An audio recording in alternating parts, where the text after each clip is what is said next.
देखिए बेटा, टॉपिक लेना अपन को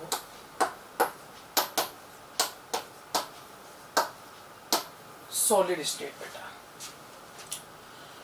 ओवरऑल बात करें अपन सॉलिड स्टेट की, उससे पहले एक छोटी सी बात बेटा, कि कोई भी सब्सटेंस है या मैटर जो है बेटा, वो अपने किसी ना किसी कॉन्स्टिट्यूएंट पार्टिकल से मिलकर बनेगा बेटा। भाई कोई भी पार्टिकल्स हो सकते हैं बेटा, वो एटम भी हो सकते हैं, मॉलिक्यूल भी हो सकते हैं और आयन भी हो सकते हैं। कि कोई भी सब्सटेंस या मैटर जो है वो एटम से मिलकर भी बन सकता है, मॉलिक्यूल से भी मिलकर बन सकता है और आयन से भी मिलकर बन सकता है। अब बेटा उसकी फिजिकल स्टेट क्या होगी, वो गैसियस होगा या लिक्विड होगा या सॉलिड होगा, वो बेटा बेसिकली दो बातों पर डिपेंड करता है कि उनके बीच में अट्रैक्शन फोर्सेस कितना है और थर्मल एनर्जी कितनी है। देखिए बेटा, चलते अपन लिखते हुए साथ में बेटा कि सब्सटेंस और मैटर, इसके जो भी कॉन्स्टिट्यूएंट पार्टिकल होंगे वो क्या क्या हो सकते हैं बेटा, एटम्स भी हो सकते हैं, मॉलिक्यूल्स भी हो सकते हैं और आयंस भी हो सकते हैं बेटा। पहला पॉइंट। दूसरा point, physical state of any substance और मैटर डिपेंड्स ऑन। देखिए बेटा, एक आता है उसमें इंटर मॉलिक्यूलर अट्रैक्शन फोर्स। हालांकि बेटा इंटर पार्टिकल अट्रैक्शन फोर्स भी अपन कह सकते हैं, एक जनरल टर्म दे दी गई है इंटर मॉलिक्यूलर अट्रैक्शन फोर्स। कुछ स्टूडेंट्स क्या करेंगे बेटा कि उनको एक डाउट आएगा इसमें कि सर ने एटम और आयंस के लिए नहीं लिखा। देखो बेटा, actually constituent particle atom, molecule, ion तीनों में से कुछ भी हो सकते हैं, लेकिन एक जनरल टर्म में लिख दिया गया है कि हाँ उनके बीच में जो अट्रैक्शन फोर्स है उसे एक नाम दे दिया गया है, inter molecular force of attraction. आप खुद बताइए, अगर पार्टिकल्स के बीच में अट्रैक्शन फोर्स बढ़ेगा, अगर अट्रैक्शन फोर्स बढ़ेगा पार्टिकल्स के बीच में बेटा, इंटरमोलिकुलर फोर्स अगर बढ़ेगा, तो बेटा वो गैस से किस में कन्वर्ट होगा, लिक्विड में, और लिक्विड से किस में कन्वर्ट होगा, सॉलिड में। आप अच्छे से जानते हैं बेटा कि जितना ज्यादा अट्रैक्शन फोर्स आता जाएगा, गैसियस पार्टिकल्स थोड़े दूर दूर होते हैं बेटा, इनके बीच में अट्रैक्शन होगा तो कुछ पास आएंगे और ज्यादा अट्रैक्शन होगा तो बिल्कुल पास आ जाएंगे बेटा। ये कैटेगरी इसमें रहती है। यानी इंटरमॉलिक्यूलर फोर्स ऑफ अट्रैक्शन अगर बढ़ेगा, अट्रैक्शन फोर्स बढ़ेगा, तो बेटा गैस लिक्विड, गैस से लिक्विड कन्वर्जन होगा और लिक्विड से सॉलिड में कन्वर्जन होगा। एक टर्म आती है बेटा इसमें क्या, थर्मल एनर्जी। खुद सोचिए बेटा, थर्मल एनर्जी से क्या मतलब है कि अपन ने स्पीसीज को क्या दिया, टेम्परेचर प्रोवाइड किया, टेम्परेचर अपन ने बढ़ाया, तो टेम्परेचर बढ़ाने पर जो भी कॉन्स्टिट्यूएंट पार्टिकल्स हैं बेटा, उनकी क्या बढ़ेगी, काइनेटिक एनर्जी बढ़ेगी। आप अच्छे से जानते हो टेम्परेचर अगर बढ़ाओगे तो काइनेटिक एनर्जी बढ़ेगी बेटा, और काइनेटिक एनर्जी अगर बढ़ेगी तो ऐसे में उनकी थर्मल एनर्जी भी बढ़ेगी बेटा। इन दोनों से बेटा अगर अपन एक कॉमन चीज निकालें तो क्या होगा कि टेम्परेचर अगर बढ़ाओगे तो पार्टिकल्स थोड़ा थोड़ा मूव करना स्टार्ट कर देंगे, और जैसे जैसे टेम्परेचर बढ़ाओगे वो मूव करते हुए दूर जाने की कोशिश करेंगे, और अगर दूर जाएंगे तो ऐसी सिचुएशन से में बेटा क्या होगा कि सॉलिड से लिक्विड बनेगा और लिक्विड से क्या बनेगा, गैस बनेगा। यानी अट्रैक्शन फोर्सेस बढ़ाने पर गैस से सॉलिडिफाई होता है, और अगर टेम्परेचर बढ़ाएंगे तो थर्मल एनर्जी बढ़ेगी, काइनेटिक एनर्जी बढ़ेगी, पार्टिकल्स दूर चले जाएंगे, और पार्टिकल दूर चले जाएंगे तो वो सॉलिड से लिक्विड और लिक्विड से गैस की तरफ चले जाएंगे। तो मुझे एक सिंपल सी चीज बता दीजिए बेटा कि अगर आप फेवरेबल कंडीशन फॉर सॉलिड बोलना चाहते हैं, मैंने क्या लिखा है, फेवरेबल कंडीशन फॉर सॉलिड आप बोलना चाहते हैं, फेवरेबल कंडीशन फॉर सॉलिड, तो बेटा लो टेम्परेचर होगा कि हाई टेम्परेचर, या मुझे बताइए बेटा कौन सा टेम्परेचर लूं, लो टेम्परेचर की हाई टेम्परेचर, मुझे लो टेम्परेचर लेना चाहिए। थर्मल एनर्जी क्या होनी चाहिए बेटा, कम होनी चाहिए, लो थर्मल एनर्जी बेटा, थर्मल एनर्जी कम होनी चाहिए, तब वो बेटा सॉलिड कंडीशन में रहने के लिए प्रिफर करेगा बेटा। एक बात और आती है बेटा, बहुत इंपॉर्टेंट बात, समझना है कंडीशन क्या है कि एक्चुअली बेटा अपन पढ़ते हैं लिक्विड, गैस और सॉलिड। एक टर्म और आती है बेटा, आपने सुना होगा फ्लूइड, सुना है बेटा। फ्लूइड में कंसीडर होते हैं गैस और लिक्विड दोनों कंबाइंडली। फ्लूइड में गैस और लिक्विड दोनों कंबाइंडली बेटा कंसीडर होते हैं। किसमें? फ्लूइड में बेटा। इसमें क्या होता है, constituent particle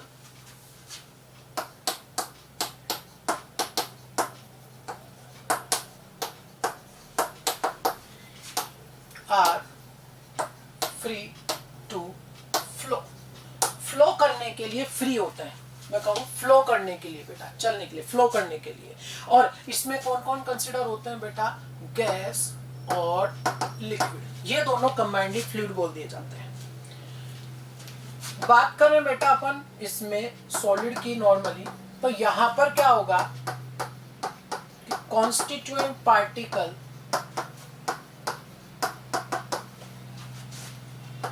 are fixed and can oscillate about their mean position। Solid में पार्टिकल्स जो हैं बेटा एक जगह पे फिक्स होंगे, और फिक्स होकर के वो सिर्फ ऑसिलेशन कर सकते हैं। सिर्फ क्या कर सकते हैं? ऑसिलेशन। जगह उनकी फिक्स रहेगी और वहीं पड़े पड़े बेटा वाइब्रेशंस करते रहेंगे। एक तरह से मैं कहूं तो सिर्फ ऑसिलेशन कर सकते हैं, वहां वो बेटा फ्लो करने के लिए फ्री नहीं होते। लिक्विड और गैस उसमें फ्लो कर सकते हैं, एक जगह से दूसरी जगह जा सकते हैं बेटा। गैसियस पार्टिकल है, अगर यहाँ है थोड़े से बेटा कुछ देर में यहाँ तक चले आएंगे बेटा। अगर अपन लिक्विड की बात करें तो बेटा मान लीजिए मैंने पानी लिया एक बोतल में और वो बेटा यहाँ पर डाल दिया, तो पानी क्या करेगा? फ्लो करेगा बेटा। तो वो फ्लो करते हैं फ्लूइड्स में बेटा, जबकि सॉलिड में पार्टिकल्स जो हैं बेटा वो फिक्स होते हैं एक जगह पे, वो फ्लो नहीं कर सकते और सिर्फ ऑसिलेशन कर सकते हैं। वो भी उनकी जो मीन पोजीशन है, जो फिक्स पोजीशन है बेटा, उसी पर एक तरह से वाइब्रेशन या ऑसिलेशन वो कर सकते हैं बेटा। ये बात किसकी है? सॉलिड की। तो बेटा बात आती है अब सॉलिड की कैरेक्टरिस्टिक क्या बेटा, वो छोटी क्लास से पढ़ते आ रहे हैं, फटाफट से देख लेते हैं अपन। पहला आ जाता है कि इनकी शेप और वॉल्यूम दोनों क्या होते हैं? डेफिनेट होते हैं बेटा, फिक्स होते हैं, शेप भी और वॉल्यूम भी। और उसका बहुत हद तक कारण क्या है बेटा? बहुत हद तक कुछ दे पहले अभी मैंने आपको क्या बताया कि ये फिक्स होते हैं अपनी एक पोजीशन पे, और वहां पर सिर्फ क्या करते हैं? ऑसिलेशन। जब इनमें कॉन्स्टिट्यूएंट पार्टिकल्स की पोजीशन फिक्स है, बिल्कुल फिक्स पोजीशन है बेटा, तो पोजीशन फिक्स होगी तो इनकी शेप भी क्या होगी? फिक्स होगी बेटा। फिक्स पोजीशन है कि आप यहीं रहेंगे, बस सिर्फ ऑसिलेशन कर सकते हैं, यहाँ से बिल्कुल भी चेंज नहीं होंगे। तो बेटा शेप इनकी क्या हो जाएगी? फिक्स हो जाएगी। और साथ में बेटा पोजीशन अगर फिक्स है तो शेप फिक्स आएगी, और शेप अगर फिक्स आ गई, अगर आपको कोई शेप दे दी जाए बेटा, कोई स्क्वायर दे दिया आपको, सॉरी मैं बोलूँ कोई आपको बेटा मान लो स्फीयर दे दिया गया है, कोन दे दिया गया है, तो क्या आप उसका वॉल्यूम निकाल पाते हो? क्यों निकाल पाते हो? क्योंकि उसकी शेप क्या है? फिक्स है। तो फिक्स शेप होगी तो वॉल्यूम भी कैसा होगा? फिक्स होगा। वॉल्यूम क्यों फिक्स है? डेफिनेट क्यों है बेटा? Due to fixed position of their constituent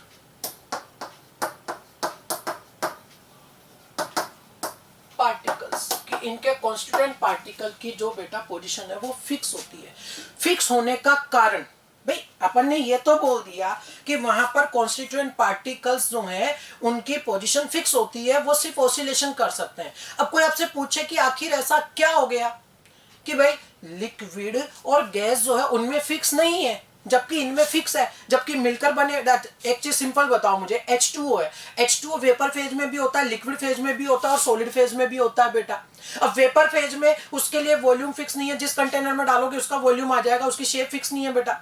liquid phase में फिक्स नहीं है, लेकिन सॉलिड में फिक्स हो गया। ऐसा क्या हो गया? जब वो मिलकर बना H2O से ही है। अरे वेपर में भी H2O है, लिक्विड में भी H2O है, सॉलिड में भी H2O है, फिर सॉलिड में ऐसी क्या आफत आ गई कि उसकी वहां पर जो कॉन्स्टिट्यूएंट पार्टिकल थे उनकी पोजीशन फिक्स हो गई? एक्चुअली उनमें बेटा इंटरमोलिकुलर फोर्स ऑफ अट्रैक्शन क्या होता है? ज्यादा होता है। बहुत ज्यादा अट्रैक्शन फोर्स है, मैक्सिमम वो पास आ चुके। क्यों? देखो बेटा, अगर फोर्स ऑफ अट्रैक्शन ज्यादा होगा तो ये दूर रहेंगे कि पास आएंगे? पास आ जाएंगे बेटा। और अगर पास आ जाएंगे तो इनके बीच की जो डिस्टेंस है, इंटरमोलिकुलर डिस्टेंस, वो क्या हो जाएगी? कम हो जाएगी बेटा। अरे पास अगर आ गए तो इनके बीच की डिस्टेंस क्या हो जाएगी? कम होती चली जाएगी बेटा। मैक्सिमम पास ही आ जाएंगे, और मैक्सिमम पास अगर आ गए तो ये कौन सी फेज में चले जाएंगे? सॉलिड फेज में चले जाएंगे बेटा। और मैक्सिमम पास आने के बाद क्या ये और पास आ सकते हैं? नहीं आ सकते बेटा। ये तो ही नॉर्मल, बहुत ही छोटी क्लास के बच्चे की तरह समझने वाली बात, क्या कि अट्रैक्शन फोर्स ज्यादा है, पास आते गए तो इंटरमोलिकुलर डिस्टेंस इनमें क्या हो गई? कम हो गई। अब आप इन्हें और ज्यादा पास नहीं ला सकते। मैक्सिमम जितने पास आ सकते थे आ चुके, और उनकी पोजीशन फिक्स हो चुकी। अब आप बेटा उन्हें और पास ला ही नहीं सकते। तो कॉन्स्टिट्यूएंट पार्टिकल की जब पोजीशन फिक्स हो गई तो बेटा उनका वॉल्यूम भी फिक्स हो जाएगा। तो वॉल्यूम फिक्स है क्योंकि पोजीशन फिक्स है कॉन्स्टिट्यूएंट पार्टिकल की। वॉल्यूम क्यों फिक्स है? क्योंकि इनके बीच में डिस्टेंस ना के बराबर है, मैक्सिमम अट्रैक्शन होने के कारण ये पास आ चुके।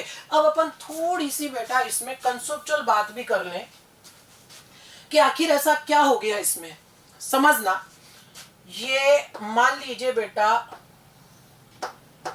ए है और ये है बेटा बी। बनाना नहीं है बेटा, ये आपको सिर्फ समझाने के लिए बता रहा हूं। ए और बी, ये बेटा ए का न्यूक्लियस, ए का इलेक्ट्रॉन, बी का न्यूक्लियस और बी का इलेक्ट्रॉन। ठीक है बेटा। अब अगर इनके बीच में अट्रैक्शन होगा तो ये पास आएंगे। अट्रैक्शन होगा तो क्या आएंगे? पास आएंगे। अच्छा, अट्रैक्शन होने का कारण क्या? सोच के जवाब देना। इसके न्यूक्लियस का अट्रैक्शन इसके इलेक्ट्रॉनों पर लगेगा। ए के न्यूक्लियस का अट्रैक्शन बी के इलेक्ट्रॉनों पर, और बी के न्यूक्लियस का अट्रैक्शन ए के इलेक्ट्रॉनों पर। अरे इसका न्यूक्लियस इसको अट्रैक्ट करेगा और बेटा इसका न्यूक्लियस इसको अट्रैक्ट करेगा, तभी तो ये पास आएंगे। अच्छा, लेकिन साथ में एक छोटी सी प्रॉब्लम और है बेटा। क्या? कि कहीं ना कहीं क्या इसका न्यूक्लियस इसके न्यूक्लियस को रिपेल करेगा? बिल्कुल करेगा, सेम चार्ज होगा तो बेटा। और ए का इलेक्ट्रॉन बी के इलेक्ट्रॉनों को रिपेल करेगा। तो जब ये पास आते हैं बेटा तो कहीं ना कहीं ये दोनों फैक्टर चलते रहते हैं बेटा। हाँ, खुद का अट्रैक्शन तो है ही बेटा, वो एक अलग मैटर है। खुद का अट्रैक्शन ए का ए पर अट्रैक्शन, बी का बी पर अट्रैक्शन, वो एक अलग मैटर है। लेकिन अगर मैं बोलूं पास आने पर क्या क्या हुआ, पास आने पर ए का बी के इलेक्ट्रॉन पर अट्रैक्शन, बी के न्यूक्लियस का ए के इलेक्ट्रॉन पर अट्रैक्शन बेटा, और साथ में इन दोनों के बीच में रिपल्शन है। दोनों के न्यूक्लियस, दोनों के इलेक्ट्रॉन के बीच में क्या है? रिपल्शन। जब ये मैक्सिमम पास आ चुकेंगे, जब ये मैक्सिमम पास आ चुकेंगे, अपन कब माने कि ये मैक्सिमम पास आ चुके? जब इनके न्यूक्लियस का जो रिपल्शन है, जब इनके इलेक्ट्रॉनों का जो रिपल्शन है इसके अट्रैक्शन फोर्स के बराबर हो जाए।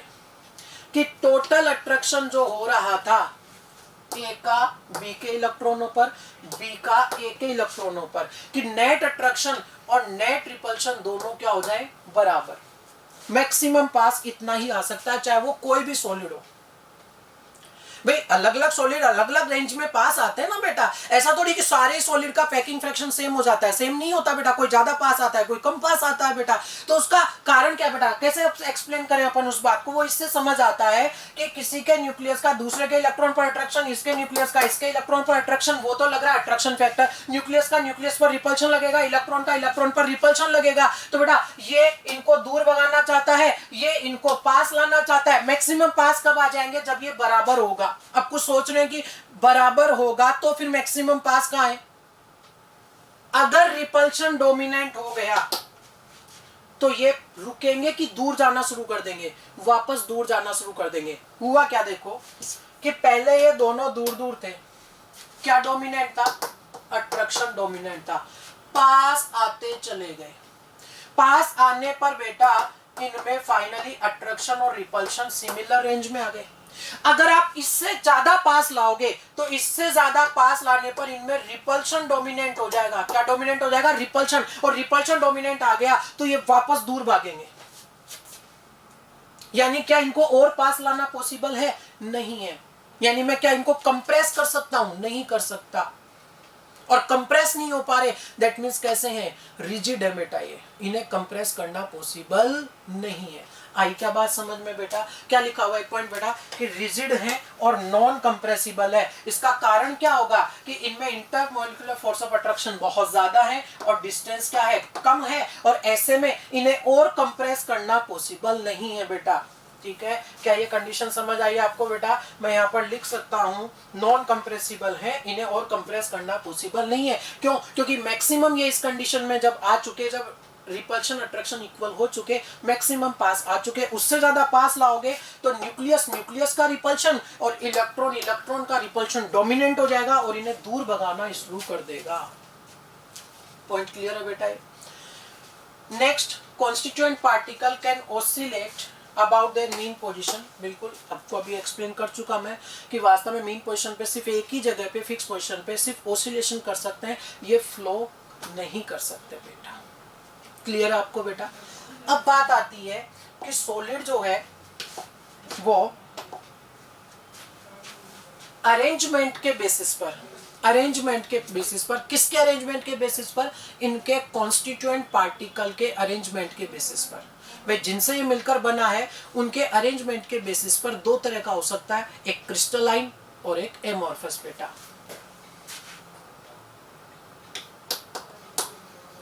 Type of solid on the basis of arrangement of their constituent particles। हाँ बेटा, बेसिकली मैं कहूँ तो दो कैटेगरी चलती हैं। एक चलता है, थोड़ा सा मैं इधर लिखूंगा बेटा इसको,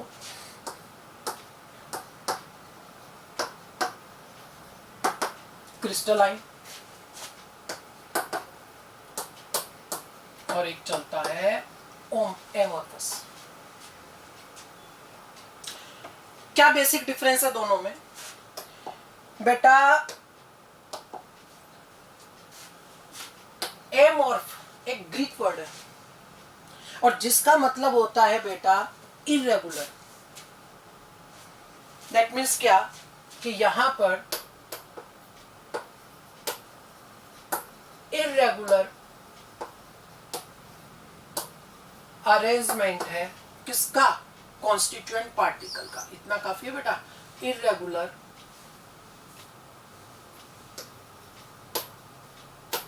अरेंजमेंट। जबकि यहां पर क्या होगा? Regular arrangement of constituent particles. ऐसे लिख दें बेटा अपन इसको शॉर्ट में कॉन्स्टिट्यूएंट पार्टिकल लिख देते हैं कि यहां पर रेगुलर अरेंजमेंट है कॉन्स्टिट्यूएंट पार्टिकल्स का, जबकि यहां पर बेटा इर्रेगुलर अरेंजमेंट होता है कॉन्स्टिट्यूएंट पार्टिकल्स का बेटा। तो ये प्रॉपर्टी मैं यहां लिख लेता हूं बेटा।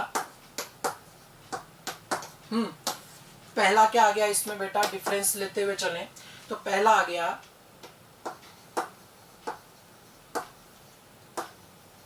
Arrangement of constituent particle.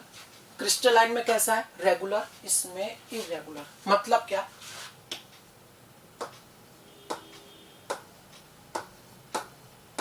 बिल्कुल एक जैसा।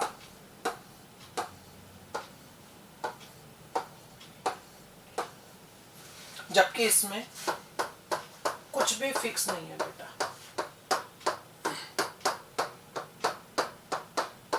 कैसा है ये बेटा? इरेगुलर अरेंजमेंट है, फिक्स पैटर्न नहीं है। इसमें फिक्स पैटर्न है, चार जस्ट इसके पीछे, जस्ट इसके पीछे, जस्ट इसके पीछे बेटा। तो ये क्या बनाएगा? Crystalline solid. ये क्या बनाएगा? एमॉर्फस सॉलिड बेटा। इरेगुलर अरेंजमेंट और इसमें रेगुलर अरेंजमेंट बेटा। सेकंड जो कंडीशन आ जाती है बेटा इसके अंदर,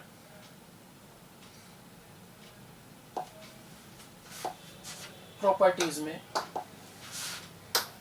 वो आती है बेटा इनकी शेप।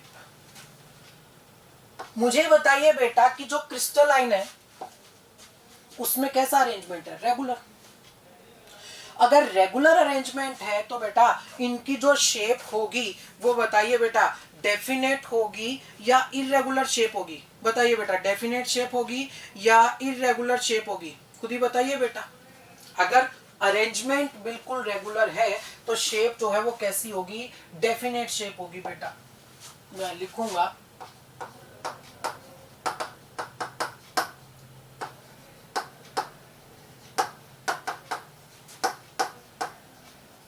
कैसी शेप होगी बेटा? डेफिनेट शेप होगी, बिल्कुल डेफिनेट शेप हो जाएगी बेटा। जबकि इनके अंदर बेटा जब अरेंजमेंट इरेगुलर है तो शेप भी कैसी होगी? इरेगुलर शेप इसके अंदर देखने को मिलेगी बेटा। नेक्स्ट है बेटा इसके बाद में रेंज ऑफ अरेंजमेंट। समझना इसको बेटा। देखो यहां पर डेफिनेट जियोमेट्रिकल शेप है बेटा, क्यों? क्योंकि बिल्कुल रेगुलर अरेंजमेंट है। जबकि यहां पर बेटा इरेगुलर अरेंजमेंट है तो यहां पर जो शेप आएगी या मैं कहूं जो जियोमेट्री होगी बेटा वो इनकी कैसी होगी? इरेगुलर होगी, फिक्स नहीं होगी बेटा। इसके अंदर फिक्स नहीं रहती बेटा। एक सिंपल उदाहरण मैं लूं तो बेटा जैसे इसका उदाहरण आ जाता है बेटा क्वार्ट्ज। बिल्कुल रेगुलर अरेंजमेंट होता है बेटा, उसके अंदर कैसा होता है? Regular arrangement. और जबकि बेटा इसका उदाहरण है बेटा क्वार्ट्ज ग्लास। ग्लास अगर ले लें अपन बेटा कांच, तो बेटा उसमें इरेगुलर अरेंजमेंट होता है। रटने की जरूरत नहीं है बेटा, समझो इधर, देखिए इधर, समझो इधर। इसमें समझना अच्छे से बेटा। देखो कि ये क्वार्ट्ज है और इस क्वार्ट्ज में आप अच्छे से देख रहे हैं बेटा कि ये जो अरेंजमेंट आ रहा है क्या ये बिल्कुल रेगुलर अरेंजमेंट की फॉर्म में चल रहा है बेटा? बिल्कुल रेगुलर अरेंजमेंट। जबकि बेटा ये इसी की बेटा एमोर्फस फॉर्म आ गई। क्वार्ट्ज ग्लास अगर बोला, देखो ये इसकी कैसी फॉर्म है बेटा? क्रिस्टलाइन फॉर्म है, जिसे अपन क्या बोल दिया? क्वार्ट्ज। और ये कैसी फॉर्म है बेटा? एमोर्फस फॉर्म है बेटा। देखो बिल्कुल इरेगुलर अरेंजमेंट बेटा, कि कहीं पर बेटा 6 मेंबर आ गया, ये मेंबर बढ़ गया, इसमें 5 रह गया। जबकि यहाँ पर देखो बिल्कुल रेगुलरली अरेंज्ड है बेटा, और ये रेगुलरली अरेंज्ड नहीं है। आई बात समझ में बेटा? दूसरा पॉइंट में यहां से क्लियर हो जाएगा कि इसमें बेटा रेगुलर अरेंजमेंट चलता है बिल्कुल लॉन्ग रेंज तक। जहां तक देखोगे आपको बिल्कुल रेगुलर अरेंजमेंट इसमें दिखाई देगा। लेकिन बेटा इसमें देखो जैसे ये वाला शेप अगर आप देख रहे हो यहां तक का पोर्शन, क्या ये इसके जैसा रेगुलर है बेटा? और ये देखो तो ये कैसा आ गया? इरेगुलर आ गया बेटा। क्या यहां पर बेटा इधर देखो ये वापस से रेगुलर आया क्या बेटा? और बीच में कैसा था? इरेगुलर बेटा। तो इसमें रेगुलरिटी है, इरेगुलरिटी है बेटा, बीच में रेगुलरिटी आ गई, फिर इरेगुलरिटी आ गई, तो इसमें थोड़ा सा शॉर्ट रेंज रहती है। कैसी रहती है? शॉर्ट रेंज तक चलता है बेटा रेगुलरिटी। ये छोटी सी रेंज में रेगुलरिटी आ गई बेटा, फिर क्या आ गई? इरेगुलरिटी, फिर बेटा रेगुलरिटी आ गई, फिर इरेगुलरिटी आ गई। ये कंडीशन चलती है। तो यहां पर मैं लिखूंगा बेटा इसके अंदर क्या पॉइंट आ जाएगा कि रेंज जो है वो कैसी है इसमें बेटा? लॉन्ग रेंज चलेगी। और इसमें कैसी चलेगी बेटा? एकदम शॉर्ट रेंज चलेगी। क्या कंडीशन समझ आई आपको बेटा? नेक्स्ट आ जाता है बेटा इसके अंदर पॉइंट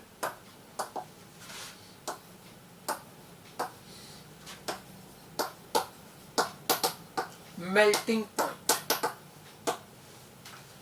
यहां पर बेटा डेफिनेट और शार्प मेल्टिंग पॉइंट होता है। डेफिनेट और शार्प मेल्टिंग पॉइंट। एक सिंपल उदाहरण मैं लूं बेटा तो क्रिस्टलाइन सॉलिड का ही एक उदाहरण है आइस। क्या आप आइस का मेल्टिंग पॉइंट बता सकते हैं बेटा? क्या आप आइस का मेल्टिंग पॉइंट बता सकते हैं क्या? मुझे बताइए बेटा। फिक्स होता है कितना? 0 डिग्री सेल्सियस। उससे ज्यादा टेम्परेचर रखा तो वो मेल्ट होना स्टार्ट हो जाएगी। जबकि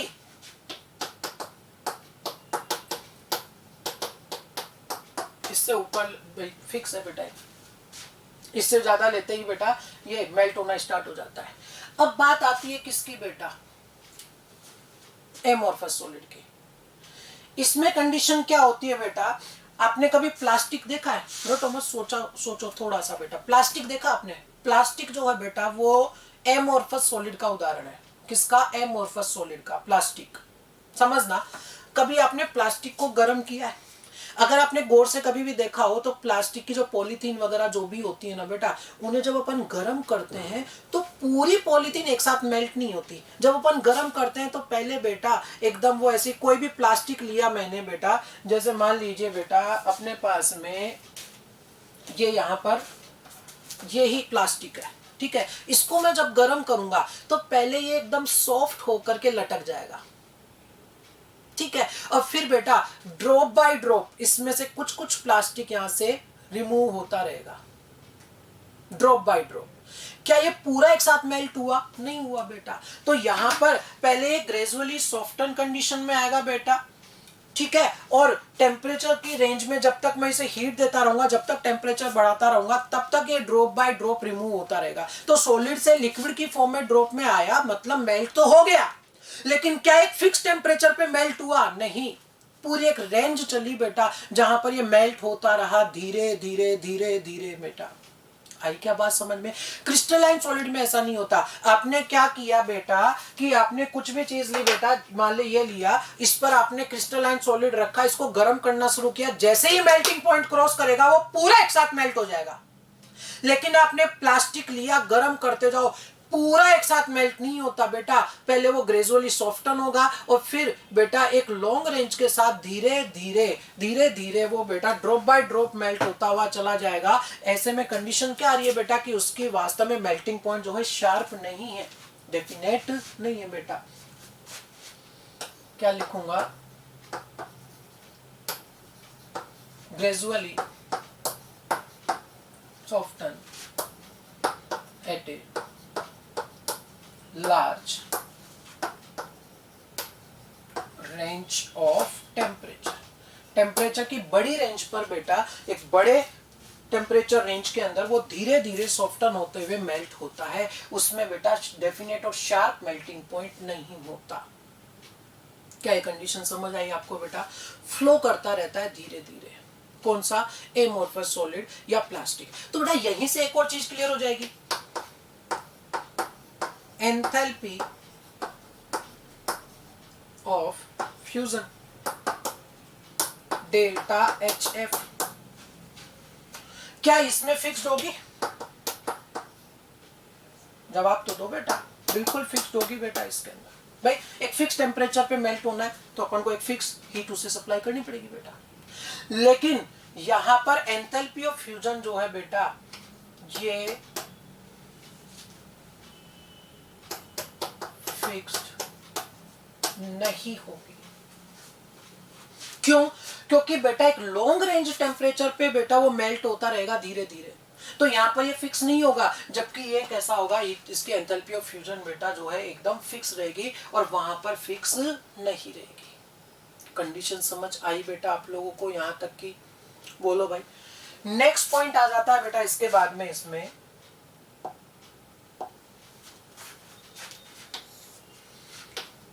इनकी नेचर। इन्हें कहा जाता है प्योर सॉलिड क्रिस्टलाइन वालों को, और बेटा एमोर्फस वालों को कहा जाता है सूडो सॉलिड या फिर सुपर कोल्ड लिक्विड। समझे इसको क्या मतलब है इस बात का बेटा? ये प्योर सॉलिड है बेटा, मतलब ये मैं कहूंगा कि फिक्स टेम्परेचर पे ही मेल्ट होंगे, रेगुलर रेंज है बेटा, और फिक्स टेम्परेचर पे आके मेल्ट होंगे, प्योर सॉलिड है। जबकि बेटा जो एमोर्फस सॉलिड होते हैं उन्हें सूडो सॉलिड माना जाता है, उनको सुपर कूल्ड लिक्विड भी कहा जाता है। क्यों? समझना, अपन ने सॉलिड के लिए एक स्पेशल प्रॉपर्टी पढ़ी थी कि उसके जो कॉन्स्टिट्यूएंट पार्टिकल हैं वो फ्लो नहीं करने चाहिए, फ्लो नहीं करने चाहिए, अपनी जगह पे सिर्फ ऑसिलेशन कर सकते हैं। लेकिन अगर आप यहाँ नाम पे गौर कर रहे हो तो मैंने क्या लिखा? लिक्विड।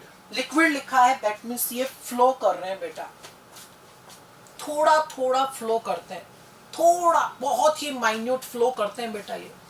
ये मान लिया गया है कि ये वास्तव में लिक्विड है, लेकिन बहुत ठंडे करे हुए, बहुत ज्यादा ठंडा करा हुआ है। अरे किसी लिक्विड का टेम्परेचर बहुत कम कर दो तो क्या वो सॉलिडिफाई नहीं होता? क्या होता है बेटा। तो ये माना गया है कि ये ऐसे लिक्विड हैं जो सुपर कूल्ड है, ठंडे हो रखे हैं, और बिल्कुल बिल्कुल बेटा बहुत ही स्लोली मूव करते हैं, बहुत ही स्लोली मूव करते हैं, लेकिन मूव करते हैं। या मैं बोलूं better word, flow very slow, बहुत ही धीरे, लेकिन बेटा फ्लो करते हैं ये। अब समझो इस बात को कि कैसे फ्लो कर पा रहे हैं। एग्जाम्पल क्या है बेटा आखिर इसका? आपने बेटा कभी कांच देखा है, मिरर? वो भी अगर आपने कभी घूमने गए हो पुरानी बिल्डिंग्स में बेटा, ठीक है, तो बहुत पुराना कांच अगर है, किसी विंडो में लगा हुआ है, अपन उसे देख रहे हैं, या फिर किसी दरवाजे में लगा हुआ, आपने अगर कभी गौर किया हो तो बेटा उसमें मिल्कीनेस आ जाती है। क्या आ जाती है? मिल्कीनेस। कांच, क्वार्ट्ज ग्लास एक एमोर्फस सॉलिड है। कैसा सॉलिड है? Amorphous solid. और जब अपन बनाए, अपन ने जस्ट उसको कांच को बनाया, ग्लास को बेटा, तो वो एकदम अपन ने ट्रांसपेरेंट बनाया। लेकिन बेटा 25-30 साल बाद भाई फ्लो करते हैं, पर बहुत फास्ट नहीं करते बेटा। सॉलिड बोला ना बेटा, सॉलिड बोला है तो बहुत धीरे धीरे फ्लो करते हैं। तो 25-30 साल बाद उसमें मिल्कीनेस अपन को अपीयर होती है, यानी कहीं ना कहीं पार्टिकल्स का क्या हुआ है? फ्लो हुआ है। एक और बहुत इंपॉर्टेंट पॉइंट बेटा, कि जो पुरानी बिल्डिंग्स होती हैं, उनके दरवाजे हुए या फिर उनकी विंडोज हुई, अगर वो कांच से बनी हुई है, तो होता क्या है कि बेटा 40-50 साल बाद अगर कोई दरवाजा बना हुआ था कांच का या कोई विंडो बनी हुई थी कांच की, 40-50 साल बाद ये देखा गया कि वो बंद नहीं हो रहे, पहले होते थे अब नहीं हो रहे। फिर बेटा बुलाया किसी को, तो उसने क्या बताया कि कांच जो है नीचे से थोड़ा मोटा हो गया, नीचे से मोटा हो गया। पहले एक जैसा कांच था, अब नीचे से थोड़ा सा मोटा हो गया। तो बेटा अगर थोड़ा सा मोटा हो जाए तो ऐसी कंडीशन में बेटा वो बंद तो नहीं हो सकता। बात समझे क्या आप लोग बेटा?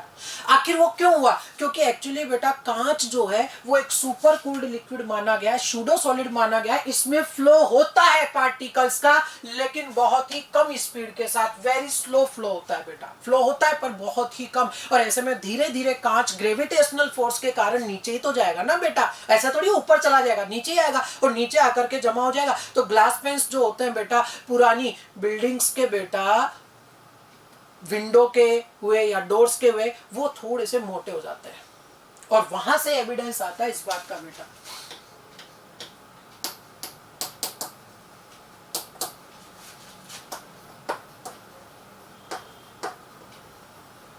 Of window of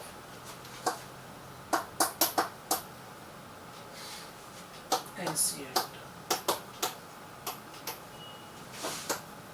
are open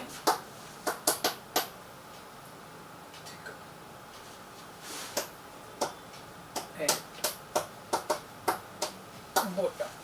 वो अपने बॉटम पे बेटा थोड़े से थिकर देखे गए, ये इसका एविडेंस हो गया। तो अगर कोई आपसे पूछे कि वास्तव में बेटा इसके अंदर पुरानी बिल्डिंग के कांच के दरवाजे जो हैं वो बॉटम से थोड़े मोटे हो जाते हैं, क्यों? क्योंकि उसमें बेटा वो सुपर कूल लिक्विड से मिलकर बना हुआ है, जिसमें बेटा फ्लो होता है। हालांकि वो बहुत स्लो स्पीड से होता है, लेकिन फ्लो होता है।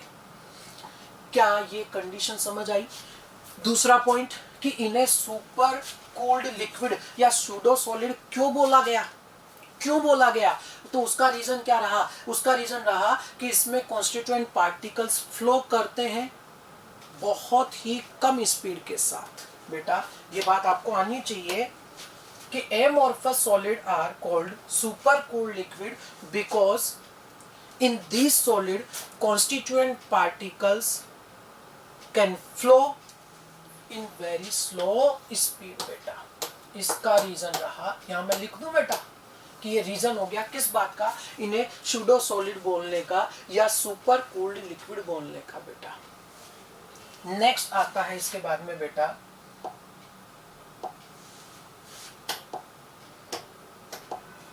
कितने पॉइंट हो चुके भैया? ठीक है,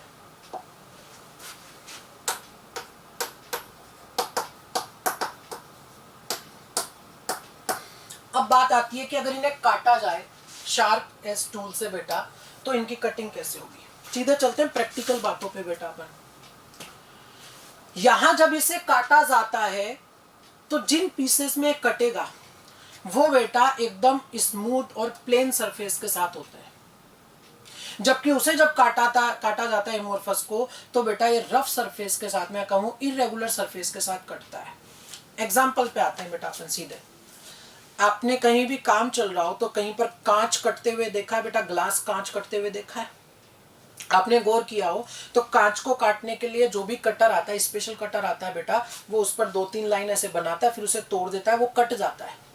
लेकिन आपने गौर किया हो तो बेटा जब कांच को काट लिया गया, तब काटने के बाद जो भी कांच को काटने वाला उस पर हाथ चला के देखता है, हल्का हल्का, थोड़ा थोड़ा सा। क्यों? क्योंकि बेटा कांच जो है एक एमोर्फस सॉलिड है और वो इरेगुलर सरफेस के साथ कट सकता है।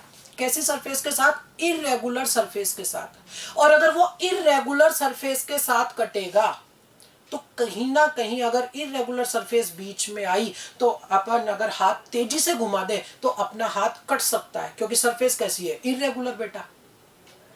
इसीलिए वो बार बार देखता है हल्के से और फिर उसे ग्राइंड करता है काफी देर तक। कांच को हमेशा काटने के बाद जिस किनारे को काम में लेना हो ना बेटा, उसे ग्राइंड किया जाता है पहले, काम में लेने से पहले। क्यों? क्योंकि वो इरेगुलर सरफेस के साथ कट सकता है और वहां अगर अपना हाथ चल गया तो अपना हाथ कट जाएगा, इसलिए बेटा उसे ग्राइंड किया जाता है। बात समझे क्या बेटा? सीधे प्रैक्टिकल एग्जांपल पे देखो, अपने आप चीज समझ आएगी बेटा। तो नेक्स्ट क्या है इसके अंदर बेटा, क्या लिख सकता हूं मैं? On cutting with sharp edged tool, it cut into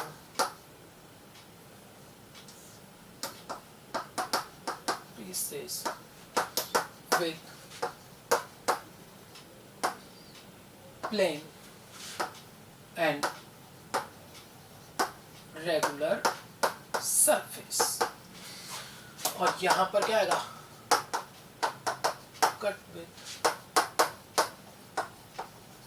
irregular surface. ठीक है। अब बात ये कि प्रैक्टिकली तो अपन ने देख लिया कि हाँ ऐसा होता है, पर उसका कारण क्या है समझो बेटा। इसमें मैंने आपको क्या बताया था? बिल्कुल रेगुलर अरेंजमेंट होता है, बिल्कुल रेगुलर अरेंजमेंट। तो पहली बात तो ये कि जैसे अगर आप बेटा कॉन्स्टिट्यूएंट पार्टिकल्स को काटना शुरू किया और आपका कटर यहां आ गया इसके सामने, इस वाली लाइन के सामने, तो ये कटेगा ही नहीं। तो ऐसे में थोड़ा सा अपन आगे लेके जाएंगे और फिर बेटा यहां से उसको काटना शुरू करेंगे इस तरह से। तो जब ये कटेगा, देखो बेटा इसमें क्या है कि पार्टिकल्स का अरेंजमेंट कैसा है? बिल्कुल रेगुलर अरेंजमेंट है। तो अगर आपने इसको यहां से काट दिया तो बेटा रेगुलर अरेंजमेंट के साथ ही कटेगा, तो पीछे जो सरफेस बचेगी वो भी कैसी बचेगी? रेगुलर बचेगी। लेकिन यहां पर बेटा पार्टिकल्स का अरेंजमेंट कैसा है बेटा? इरेगुलर है, बिल्कुल इरेगुलर अरेंजमेंट है बेटा इसमें। अगर आप इसे काटोगे तो मान लीजिए बेटा आप काटने की शुरू करा, थोड़ा सा यहां तक चला गया, यहां तक चला गया, यहां तक चला गया, फिर यहां पर पार्टिकल बीच में आ गया। ये बेटा देखो इधर, ये पार्टिकल बीच में आ गया और जैसे ही ये पार्टिकल बीच में आएगा बेटा इसको थोड़ा साइड में होना पड़ेगा। जैसे साइड में हुआ, यहां पर फिर से ये पार्टिकल बीच में आ गया और फिर से इसको बेटा साइड में होना पड़ेगा, इस तरह से। तो यहां पर ये इरेगुलर सरफेस के साथ कटेगा, जबकि ये बेटा रेगुलर सरफेस के साथ कटेगा। क्या पॉइंट समझ आया आपको बेटा? नेक्स्ट पॉइंट आ जाता है इसके बाद में बेटा, एनआइसोट्रोपी। हाँ बेटा, जो क्रिस्टलाइन सॉलिड होते हैं, थोड़ा सा छोटा कर लें इसको। पॉइंट क्या है कि जो क्रिस्टलाइन सॉलिड होते हैं बेटा, उसमें सेम फिजिकल प्रॉपर्टी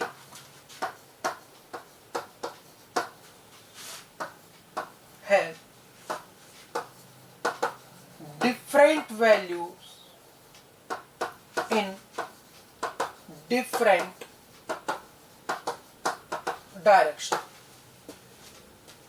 और ऐसी प्रॉपर्टी को कह देते हैं एनआइसोट्रोपिक। एग्जैक्ट नाम क्या है इसका बेटा? एनआइसोट्रोपिक।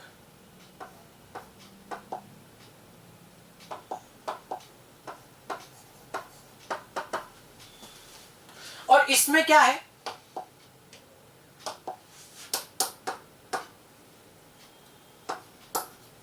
Same value in different directions.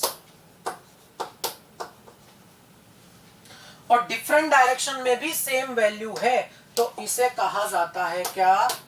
Isotropic. जो एमोर्फस सॉलिड है उनकी फिजिकल प्रॉपर्टीज में कहूं, जैसे बेटा हुआ रिफ्रैक्टिव इंडेक्स हुआ, मान लो मैकेनिकल स्ट्रेंथ हो गई बेटा। क्या हो गई? मैकेनिकल स्ट्रेंथ हो गई बेटा। मान लो इलेक्ट्रिकल कंडक्टेंस हो गई बेटा, इलेक्ट्रिकल कंडक्टेंस बेटा।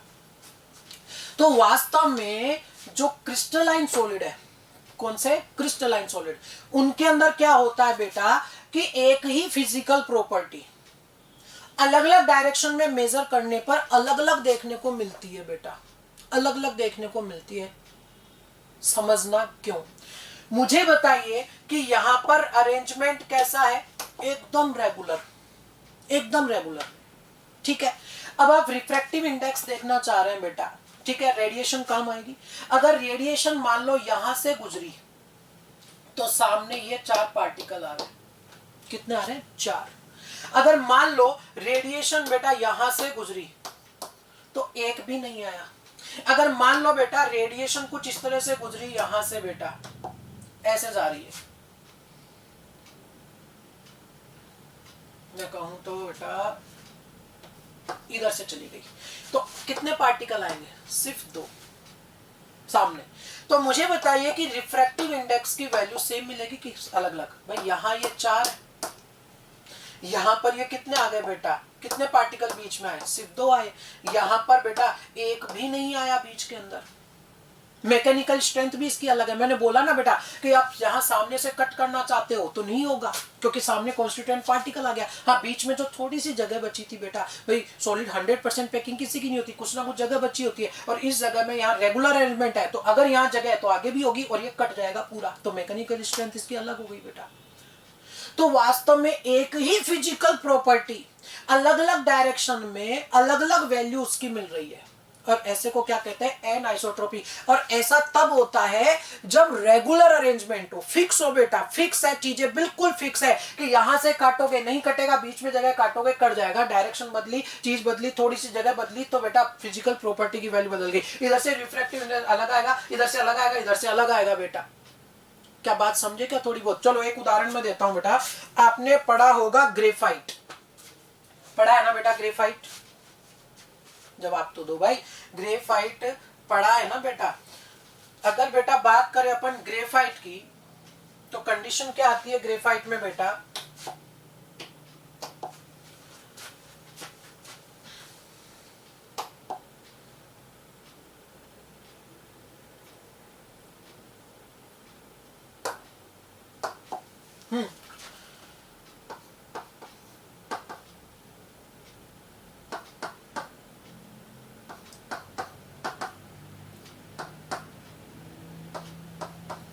ये बनाना नहीं है बेटा, आपने इनऑर्गेनिक में बना रखा है इसको, ठीक है। एक लेयर हो गई ग्रेफाइट की, जिसे अपन ग्रेफीन बोल देते हैं। एक और लेयर बना देता हूं,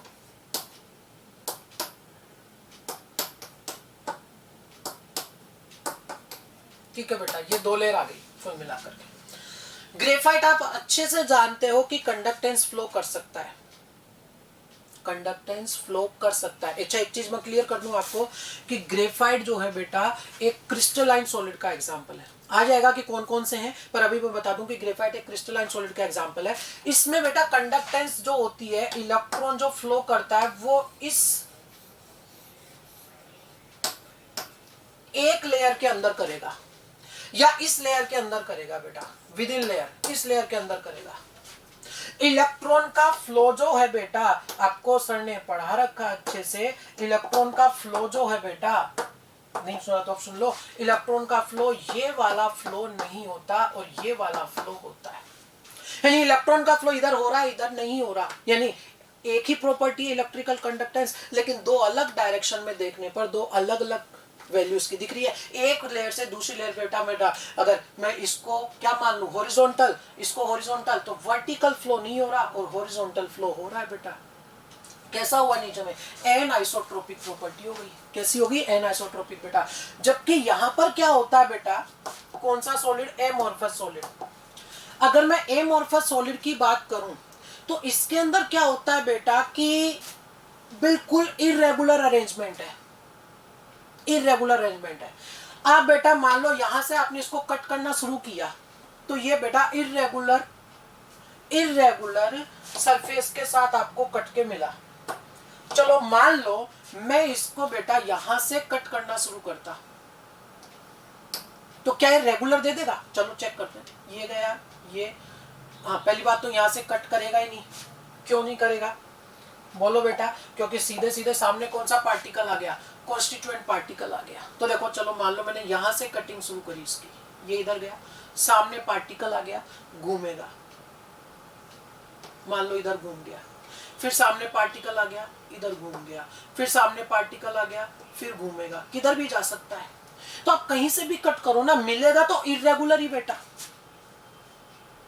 ऐसे ही रिफ्रैक्टिव इंडेक्स बात करोगे तो वो भी बेटा सेम ही मिलेगा, कहीं से भी चले जाओ, क्योंकि इरेगुलर अरेंजमेंट है बेटा। कहीं से भी जाओ प्रॉब्लम आनी ही है उसके अंदर बेटा। आई क्या बात समझ में? तो ये नेचर में कैसा होता है बेटा? आइसोट्रोपिक होते हैं जो एमोर्फस होते हैं बेटा, जबकि क्रिस्टलाइन जो होते हैं वो कैसे होते हैं बेटा? एन आइसोट्रोपिक होते हैं नेचर में। क्या ये क्लियर समझ आ गया बेटा आप लोगों को? जवाब दो भाई। अगर बात करें अपन इसकी, ठीक है, ये देख चुके रेगुलर इरेगुलर अरेंजमेंट बेटा, ये वाला अपन देख चुके हैं अच्छे से, ठीक है। अब देखिए बेटा कितने पॉइंट हो चुके अपने? 7, 8, 9 पॉइंट।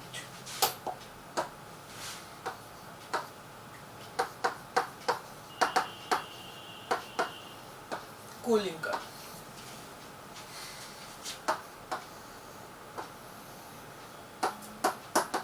टाइम और टेम्परेचर के साथ देखा जा रहा है।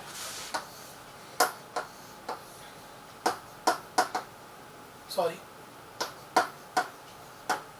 टेम्परेचर और टाइम के साथ किया क्या कि अपने पास एक क्रिस्टलाइन सॉलिड था और एक एमोर्फस सॉलिड था। क्रिस्टलाइन और एमोर्फस दोनों तरह के सॉलिड थे।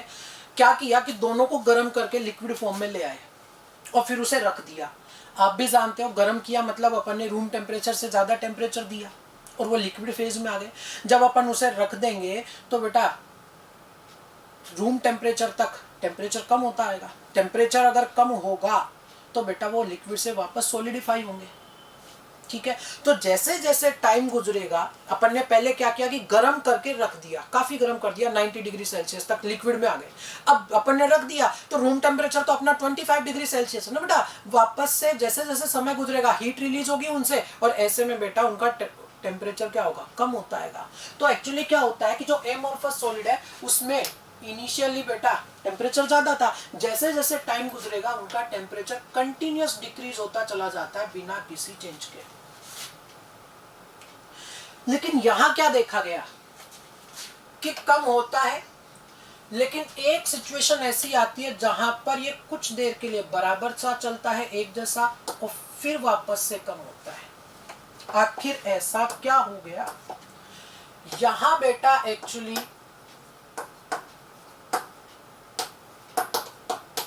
क्रिस्टल लैटिस फॉर्मेशन होता है।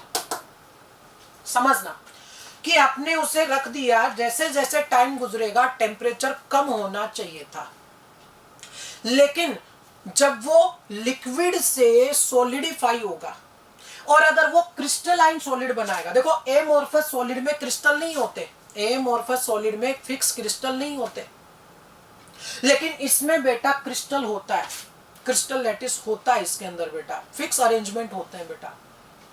और जब क्रिस्टल लैटिस बनेगा, फिक्स अरेंजमेंट बनेगा, तो वहां पर बेटा एनर्जी रिलीज होती है अमाउंट में अच्छे खासे, जिसे नॉर्मल अपन लेटिस एनर्जी के नाम से भी जान लेते हैं बेटा। सुना है ना नाम लेटिस एनर्जी आपने? एमोर्फस सॉलिड में लेटिस एनर्जी नहीं होती बेटा, क्रिस्टलाइन सॉलिड में लेटिस एनर्जी होती है। तो बेटा लेटिस एनर्जी में क्या होगा कि जब लेटिस का फॉर्मेशन हो रहा है, जब क्रिस्टल का फॉर्मेशन हो रहा है, तो उस समय एनर्जी रिलीज होगी। आप ऐसे समझो कि आपने गर्म करके रखा, टेम्परेचर कम होता आ रहा है, कम होता आ रहा है, लेकिन एक सिचुएशन आई जब लेटिस फॉर्मेशन स्टार्ट हो गया तो वहां पर लेटिस एनर्जी रिलीज होगी, और एनर्जी रिलीज होगी तो सिस्टम का टेम्परेचर वापस क्या होगा, बढ़ेगा। लेकिन यहाँ क्या हो रहा है, एक तरफ से टाइम के साथ कम होना चाहिए था और एक फैक्टर आया बढ़ाने वाला, एक कम करने वाला, एक बढ़ाने वाला, तो दोनों बैलेंस होके चलेंगे। कब तक चलेंगे? जब तक लेटिस फॉर्मेशन ना हो जाए, और जैसे ही लेटिस फॉर्मेशन होगा वापस से टाइम के साथ टेम्परेचर कम होना शुरू कर देगा। यहाँ कोई लेटिस फॉर्मेशन होता नहीं है, तो ऐसे में बेटा यहाँ ग्रेजुअली डिक्रीज होता चला जाता है, कंटिन्यूअसली डिक्रीज होता चला जाता है। क्या ये कूलिंग कर्व एक्सप्लेन हो गया बेटा? क्या समझ में आ गया सभी लोगों को? जवाब दो बेटा, कोई प्रॉब्लम इसमें नहीं है ना बेटा? चलो मैं आगे नेक्स्ट देखिएगा क्या है। आ जाता है एग्जाम्पल इसमें। इसके एग्जाम्पल तो अपन डिटेल में पढ़ेंगे ही बेटा, जैसे क्वार्ज हो गया, ठीक है, मैं बोलूं तो आयनिक सॉलिड आ जाएगा, ठीक है, कोवलेंट सॉलिड आ जाएंगे, मेटेलिक सॉलिड आ जाएंगे, मॉलिक्यूलर सॉलिड आ जाएंगे बेटा। और इसमें मैं बोलूं तो बेटा आपका आ जाता है जैसे क्वार्ट्ज ग्लास। एक बहुत खास ध्यान रखना कि जितने भी आपके पॉलीमर होते हैं ना बेटा नॉर्मल, वो सब के सब एमोर्फस सॉलिड का उदाहरण है। किसका उदाहरण है? एमोर्फस सॉलिड का। अच्छा एक और छोटा सा पॉइंट बेटा, मैंने बोला था बीच में क्या कि मिल्कीनेस जैसा कुछ वर्ड बोला था, मैंने बोला था ना बेटा। एक्चुअली क्या है, milkiness in glass appears due to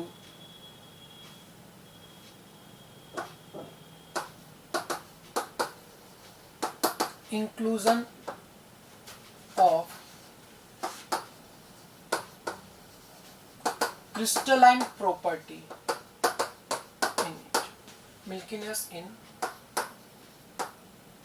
वही एंशिएंट ग्लास ही बेटा, कि बहुत पुराना कांच हो जाता है तो उसमें मिल्कीनेस आ जाती है। एक्चुअली होता क्या है बेटा कि टेम्परेचर रेंज बदलने पर, देखो इसमें क्या बताया कि इसमें जो कॉन्स्टिट्यूएंट पार्टिकल्स हैं वो फ्लो कर सकते हैं। माना कि उनकी स्पीड बहुत कम होती है पर वो थोड़ा बहुत फ्लो तो कर सकते हैं बेटा। तो टेम्परेचर वेरी करोगे तो भी बदलेंगे बेटा, और कभी कभी फ्लो करते करते बेटा उनमें क्रिस्टलाइन प्रॉपर्टी आ जाती है थोड़ी सी। वो परमानेंट तो नहीं रहेगी, क्यों? क्योंकि वो तो फ्लो तो करेंगे, जैसे क्रिस्टलाइन आएगा वापस डिस्टर्ब हो जाएगा थोड़ी देर बाद बेटा। लेकिन कभी कभी आ जाता है, और क्रिस्टलाइन प्रॉपर्टी अगर आ जाती है इसी वजह से बेटा उनमें क्या देखी गई है, मिल्कीनेस देखी गई है पुराने ग्लासेस में बेटा। किसके इंक्लूजन की वजह से बेटा? क्रिस्टलाइन प्रॉपर्टी के इंक्लूजन की वजह से। क्या ये कंडीशन आपको क्लियर हुई बेटा यहाँ तक की? तो फटाफट से बता दीजिए मुझे बेटा, यहीं कहीं चिपकाओ, याद कर डालो बेटा इसको। देखो बेसिक डिफरेंस अपने पास में क्या है, एक क्रिस्टलाइन और एक एमोर्फस बेटा, ठीक है। क्रिस्टलाइन की मैं बात करूं, फटाफट से बताते जाना। रेगुलर अरेंजमेंट होगा बेटा, डेफिनेट शेप होगी बेटा, लॉन्ग रेंज अरेंजमेंट चलेगा उसके अंदर। कैसा चलेगा? Long range arrangement. Melting point उसका शार्प होगा तो एंथैल्पी ऑफ फ्यूजन जो है वो भी फिक्स होगा बेटा। भाई मेल्टिंग पॉइंट शार्प है तो एंथैल्पी ऑफ फ्यूजन भी कैसा होगा? फिक्स होगा। उसको जब कट करते हैं तो स्मूथ सरफेस के साथ में, प्लेन सरफेस के साथ में, रेगुलर सरफेस के साथ में कटता है बेटा वो। और नेचर में कैसा होता है? Anisotropic. कौन सा? क्रिस्टलाइन बेटा, क्योंकि एक ही फिजिकल प्रॉपर्टी अलग अलग डायरेक्शन में मेजर करने पर अपन को उसकी अलग अलग वैल्यू देखने को मिलती है। कूलिंग कर्व में बेटा पहले कम होता है, फिर कांस्टेंट चलता है, फिर वापस कम होता है। जब कांस्टेंट चला दैट मींस क्या हुआ कि टाइम के साथ टेम्परेचर कम होना चाहिए था, लेकिन ड्यूरिंग दिस बेटा क्या हुआ? लेटिस फॉर्मेशन होने की वजह से। आई बात समझ में बेटा? अच्छा उदाहरण के लिए जो भी क्रिस्टलाइन होंगे अपने पास, आयनिक सॉलिड होंगे, मॉलिक्यूलर सॉलिड हो जाएंगे बेटा, और कौन से सॉलिड हो जाएंगे बेटा, आयनिक हो जाएंगे, मॉलिक्यूलर हो जाएंगे, कोवेलेंट सॉलिड हो जाएंगे, मेटेलिक आ जाएंगे बेटा। ठीक है, दूसरी बात आती है एमॉर्फस सॉलिड की बेटा, तो वहां पर इरेगुलर अरेंजमेंट है, वो भी शॉर्ट रेंज में चलता है बेटा। इरेगुलर अरेंजमेंट है, वो भी कैसे चलता है, शॉर्ट रेंज में। मेल्टिंग पॉइंट बेटा फिक्स नहीं है, ग्रेजुअली डिक्रीज होता है टेम्परेचर की रेंज के साथ में बेटा, वो फ्लो कर सकता है नॉर्मली, ग्रेजुअली फ्लो करते हुए चलता है बेटा। ठीक है, टेम्परेचर रेंज वहां पर फिक्स नहीं है। जब टेम्परेचर रेंज फिक्स नहीं है तो एंथैल्पी ऑफ फ्यूजन जो है बेटा वो भी फिक्स उनका नहीं है, एंथैल्पी ऑफ फ्यूजन भी फिक्स नहीं है बेटा। कटिंग जब करते हैं तो इरेगुलर सरफेस के साथ कटेगा, लेकिन नेचर में आइसोट्रोपिक होता है कि कोई भी फिजिकल प्रॉपर्टी किसी भी डायरेक्शन से मेजर करो एक जैसी वैल्यू बाहर निकल के आती है, क्योंकि कहीं ना कहीं इरेगुलर अरेंजमेंट है। फिक्स रेगुलर अरेंजमेंट होता है तो उसमें बेटा डायरेक्शन के साथ में वैल्यूज बदल जाती हैं, क्योंकि फिक्स डायरेक्शन में कहीं पर कॉन्स्टिट्यूएंट पार्टिकल मिलेंगे और कहीं पर कॉन्स्टिट्यूएंट पार्टिकल्स देखने को मिलेंगे बेटा। कूलिंग कर्व की अगर मैं बात करूं तो यहाँ पर कंटिन्यूअसली रेगुलरली डिक्रीज होता चला जाता है बेटा, क्या टेम्परेचर बेटा। क्लियर है, पॉलीमर जो है, क्वार्ट्ज ग्लास जो है, वो सब इसी के उदाहरण है। आयनिक सॉलिड की अगर मैं बात करूं बेटा आपको, तो आयनिक सॉलिड में थोड़ा तो आपको शायद याद होगा बेटा, हालांकि मैं डिटेल में बताऊंगा इसके बाद में, यही चीज बताऊंगा डिटेल में, लेकिन थोड़ा तो ध्यान होगा। आयनिक सॉलिड में इतना तो बता सकते हो ना बेटा कि एक मेटल और दूसरा क्या होता है, नॉन मेटल, कि मेटल और नॉन मेटल के बीच में अगर बना है तो वो किस में चला जाता है, आयनिक के अंदर चला जाता है। अच्छा, कोवेलेंट सॉलिड के कुछ उदाहरण आपको याद हो तो बेटा देखो, अभी लिखना नहीं है, आगे आएगा बेटा। SiO2 आ जाता है क्वार्ट्ज का, SiC आ जाता है बेटा, AlN आ जाता है, डायमंड आ जाता है, ग्रेफाइट आ जाता है, ये सब कोवेलेंट सॉलिड के उदाहरण चले जाते हैं बेटा। ठीक है, मेटेलिक अच्छे से जानते ही हो आप। मॉलिक्यूलर सॉलिड अगर है तो बेटा लिखना नहीं है, मैं कह रहा हूं आपको बार बार, ये वाली चीज बेटा आगे एक्सप्लेन होंगी डिटेल में। मॉलिक्यूलर सॉलिड की अगर मैं बात करूं तो एक इसमें नॉन पोलर कंसीडर होता है, एक पोलर कंसीडर होता है और एक H बॉन्डेड कंसीडर होता है बेटा। ये मैं आपको सिर्फ इसलिए हिंट कर रहा हूं क्योंकि आपको नेक्स्ट लेक्चर में क्या करना है, आपको नेक्स्ट लेक्चर में VSEPR थ्योरी और डाइपोल मोमेंट पढ़ के आना है। क्या क्या, VSEPR थ्योरी और डाइपोल मोमेंट पढ़ के आना है अच्छे से बेटा। जो वो पढ़ के आएगा उससे ये पोलर नॉन पोलर की सारी रामायण समझ में आ जाएगी। VSEPR और डाइपोल मोमेंट कि किस तरह से अपन उसमें बेटा पोलर नॉन पोलर मेजर करते हैं, म्यू की वैल्यू निकालते हैं बेटा। ठीक है भैया, अब बेटा कुछ क्वेश्चन है इसमें। पहला है, सॉलिड जो है बेटा रिजिड क्यों होते हैं, बताइए क्यों है रिजिड बेटा। क्योंकि उनमें इंटरमोलिकुलर फोर्स ऑफ अट्रैक्शन क्या है, ज्यादा, तो इंटरमोलिकुलर डिस्टेंस क्या है, कम है। और वो कैसे होते हैं, नॉन कंप्रेसिबल होता है बेटा। कैसे होते हैं, नॉन कंप्रेसिबल होता है, उन्हें कंप्रेस करना संभव नहीं है। दूसरा क्या है, why do solid have a definite volume. Definite volume क्यों है बेटा, क्योंकि उनमें कॉन्स्टिट्यूएंट पार्टिकल्स जो हैं बेटा वो फिक्स पोजीशन पे होते हैं and can oscillate eight there mean positions, can only oscillate at their mean positions बेटा। सिर्फ ऑसिलेट कर सकते हैं, वो फिक्स पोजीशन पे होते हैं बेटा। नेक्स्ट बहुत इंपॉर्टेंट है कि एमॉर्फस और क्रिस्टलाइन सॉलिड में से आपको क्लासिफाई करना है। मैंने बोला ना कि पॉलीमर सारे के सारे जो हैं बेटा वो कैसे होते हैं, एमॉर्फस होते हैं। तो पॉलीयूरेथेन, पॉलीयूरेथेन, पॉलीयूरेथेन जो है बेटा ये होता है कैसा, ये होता है पॉलीमर है, एमॉर्फस। ठीक है, नेफ्थलीन क्रिस्टलाइन सॉलिड है, बेंजोइक एसिड क्रिस्टलाइन सॉलिड है, टेफ्लॉन ये भी एक पॉलीमर है बेटा, डिटेल में ऑर्गेनिक में आएगा। हाँ, टेफ्लॉन पॉलीमर है, एमोर्फस है। पोटेशियम नाइट्रेट, पोटेशियम नाइट्रेट बेटा क्या हुआ, KNO3 मतलब K प्लस और NO3 माइनस, क्या ये आयनिक है बेटा। ठीक है, नेक्स्ट लेक्चर में डिटेल में आएगा पूरा, डरे नहीं बेटा। आयनिक है, और आयनिक अगर है तो कैसा सॉलिड होगा, क्रिस्टलाइन सॉलिड होता है। सेलोफेन एक पॉलीमर है बेटा, ये एमोर्फस होगा। पॉलीविनाइल क्लोराइड PVC, ये भी बेटा नाम में ही आ रहा है, पॉलीविनाइल क्लोराइड पॉलीमर है, कैसा होता है, एमोर्फस होता है बेटा। फाइबर ग्लास, ग्लास कैसा होता है, एमोर्फस। कॉपर, कॉपर कैसा सॉलिड है, मेटेलिक सॉलिड है बेटा। और मेटल्स को मैंने किस में लिखवाया आपको ओवरऑल बेटा, क्रिस्टलाइन में लिखवाया है। 1.4 नंबर क्वेश्चन पढ़े, बहुत इंपॉर्टेंट और सिंपल सा क्वेश्चन। देखो ना, ये ऐसे सवाल हैं जहां से नीट में भी सीधे ऑप्शन बना दिए जाते हैं, आने चाहिए आपको बेटा, कुछ मत छोड़ो। सेल्फ कॉन्फिडेंस रखो, सबसे बड़ा पॉइंट बेटा। दूसरा पॉइंट कि कुछ मत छोड़ो, कॉपी और एनसीईआरटी में से कुछ मत छोड़ो। खुद पे भरोसा रखो कि आप कर सकते हो, पहला पॉइंट। दूसरा पॉइंट, कॉपी और एनसीईआरटी और मॉड्यूल में जो भी क्वेश्चंस है उनमें से कुछ मत छोड़ो, सारे सोल्व करने आपको, कोई नहीं रोक सकता फिर सिलेक्शन से बेटा। बस भरोसा जरूर होना चाहिए खुद पे बेटा। बात ये, क्वेश्चन क्या लिखा हुआ है, refractive index of A solid is observed have the same value along all directions. मतलब क्या बोला है कि रिफ्रैक्टिव इंडेक्स जो है ये जितनी भी डायरेक्शन है सभी में सेम वैल्यू मिल रही है। सेम वैल्यू मिल रही है तो नाम पे चले जाइए, कैसा हुआ, आइसोट्रोपिक। नाम पे चले जाओ ना बेटा, एक जैसा मिल रहा तो आइसोट्रोपिक हुआ। और आइसोट्रोपिक कौन से होते हैं, क्रिस्टलाइन की एमोर्फस, यही तो खास बात है। आइसोट्रोपिक कौन से होते हैं, एमोर्फस होते हैं बेटा, क्रिस्टलाइन नहीं होते। ये बार बार डाउट आएगा एग्जाम में बेटा, बार बार आएगा। मैं बार बार समझा रहा हूं कि क्रिस्टलाइन में फिक्स कॉन्स्टिट्यूएंट पार्टिकल्स की जगह होती हैं, तो बेटा आप अलग अलग डायरेक्शन से जाओगे तो नंबर ऑफ कॉन्स्टिट्यूएंट पार्टिकल्स बीच में अलग दिख सकते हैं बेटा, और अलग आएंगे तो प्रॉपर्टी की वैल्यू अलग आएगी, एन आइसोट्रोपिक हो जाएगा। और एमोर्फस कैसा होता है, आइसोट्रोपिक। एक जैसी दिखी, अलग अलग डायरेक्शन बेटा, same value along all directions, that means ये आइसोट्रोपिक हुआ। और आइसोट्रोपिक अगर है तो बेटा एमोर्फस हुआ। अब इसकी कटिंग प्रॉपर्टी पूछी है कि आखिर अगर इसे बेटा, नेचर ऑफ सॉलिड तो क्या हो गई, एमोर्फस हो गई भाई। नेचर ऑफ सॉलिड क्या हो गई, अरे भैया नेचर ऑफ सॉलिड क्या हो गई, एमोर्फस बोल दोगे बेटा, ठीक है। और क्लीवेज प्रॉपर्टी, मतलब अगर इसे काटेंगे तो वो कैसी प्रॉपर्टी मिलेगी, एमोर्फस को काटने पर क्या आएगा बेटा, कट विद